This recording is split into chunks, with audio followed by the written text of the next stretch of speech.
ሃይ የኔ ውድ እንዴት ነህ? ምን ነው ሰው አለ? የለም ምንም የለም። ግን እንዴት መጣሽ? መጣሁ። ደውዬልህ ነበር እንዴ? ደውዬልህ ነበር ጠዋት። ማንም የለም ብቻዬን ነኝ ደብሮኛል ምናምን አልከኝም? እኔ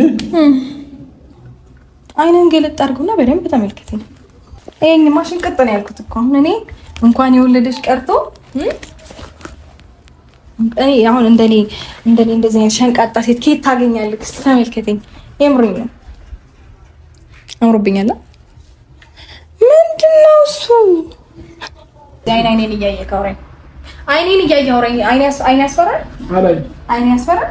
በግድ ነው። አይኔ ያስፈራል። ፈርተክ ነው? አዎ። አይንሽ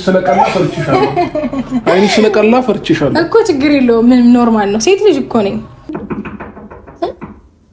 ማነው የሚያንኳኳው? ቆይ ልክፈት። እኔ ራሴ እከፍታለሁ። እኔ እከፍታለሁ።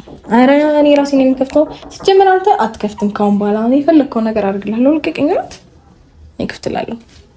እኔ አባት መጣሁ። ማን ነው?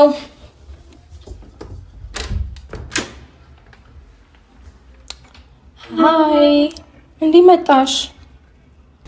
ሰላም ውድና የተከበራችሁ ቤተሰቦቼ እንደምን አላችሁ? እኔ በጣም ደህና ነኝ፣ እግዚአብሔር ይመስገን።